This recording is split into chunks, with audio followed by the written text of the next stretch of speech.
Hi friends welcome to रेन्ना समयल इनके என்ன சமையல் பார்க்க போறோம்னா இந்த சீசன்ல கிடைக்கக்கூடிய காய்கறிகளை வச்சு ரொம்ப சுவையான சாம்பார் தான் செய்ய போறோம்.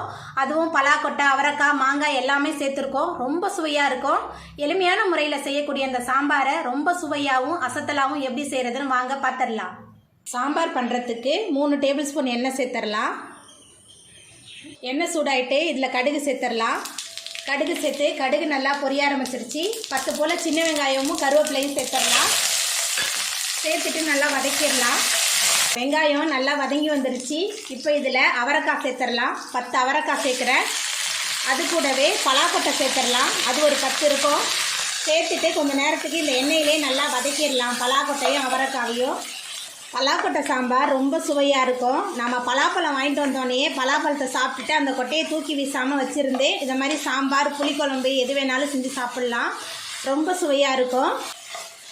பலாக்கொட்டையை வெறும் கடாயில் போட்டு நல்லா வறுத்தமாக தோல் நல்லா உரிக்க வந்துடும். அது மாதிரி தோலை எடுத்துகிட்டு தான் நான் இந்த மாதிரி குழம்புல சேர்த்துருக்கேன். நல்லா வதக்கிடலாம். நம்மளோட அவரைக்காய், பலாக்கொட்டை நல்லா வதங்கி வரணும். நல்லா வதக்கிடலாம். நம்ம சேர்த்த அவரைக்காய், பலாக்கொட்டை நல்லா வதங்கிருச்சு. இப்போ இதில் சாம்பார் தூள் சேர்த்துடலாம். 3 டேபிள் ஸ்பூன் சாம்பார் தூள் எடுத்துருக்கேன். கொஞ்சமாக மஞ்சத்தூள் சேர்த்துடலாம். சேர்த்துட்டு நல்லா வதக்கிடலாம். சாம்பார் தூள், காய் எல்லாம் சேர்ந்து நல்லா கலந்து வதங்கிருச்சு. இப்போ இதில் கொஞ்சமாக பெருங்காயம் சேர்த்துடலாம். கட்டி பெருங்காயம் சேர்த்துக்கிறேன். அதுக்கப்புறமா கல்லுப்பு சேர்த்துடலாம். கல்லுப்பு சேர்த்தாச்சு. இப்போ இதில் நம்ம புளி தண்ணி சேர்த்துடலாம்.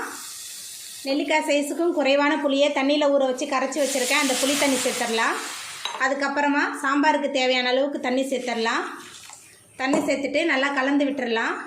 நம்ம சேர்த்த பலாக்கொட்டை, அவரைக்காய் ரெண்டுமே கலந்து நல்லா வெந்து வரட்டும்.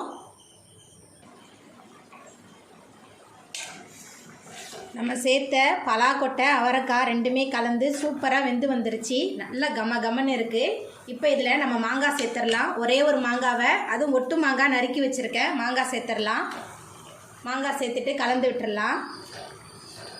மாங்காய் சேர்த்துட்டு கலந்தாச்சு. இப்போ நம்ம வேக வச்ச துவரம்பருப்பை சேர்த்துடலாம். உங்களுக்கு எவ்வளோ பருப்பு வேணுமோ நீங்கள் அவ்வளோ துவரம்பருப்பு எடுத்து வேக வச்சுக்கோங்க. துவரம்பருப்பை சேர்த்துட்டு நல்லா கலந்து விட்டுடலாம். துவரம்பருப்பு சேர்த்துட்டு நல்லா கலந்து விட்டாச்சு. நம்மளோட மாங்காய் வெந்து வரட்டும். ரொம்ப சுவையாக இருக்கும் இந்த பலாக்கொட்டை சாம்பார். இது கூட முருங்கைக்காவும் சேர்த்து செய்யலாம். இன்னொரு சுவையாக இருக்கும். சாம்பார் நல்லா கொதிக்க ஆரம்பிச்சிருச்சு. நம்மளோட மாங்காய்லாம் நல்லா வெந்து வந்துருச்சு. இப்போ மேலால் கொஞ்சமாக கொத்தமல்லி தழை தூவிடலாம். கொத்தமல்லி தழை தூவிட்டு நம்ம அடுப்பு ஆஃப் பண்ணிடலாம். அவ்வளோதாங்க, நம்மளோட சுவையான பலாக்கொட்டை, அவரைக்காய், மாங்காய் சாம்பார் ரொம்ப சூப்பராக ரெடி ஆகிட்டு. எளிமையான முறையில் செய்யக்கூடிய அந்த சாம்பாரை நீங்களும் உங்கள் வீட்டில் செஞ்சு பாருங்கள். இந்த வீடியோ உங்களுக்கு பிடிச்சிருந்தா லைக் பண்ணுங்கள், ஷேர் பண்ணுங்கள், கமெண்ட் பண்ணுங்கள், சப்ஸ்கிரைப் பண்ணுங்கள். அப்படியே பக்கத்தில் உள்ள பெல் பட்டனை கிளிக் பண்ணிடுங்க. நன்றி.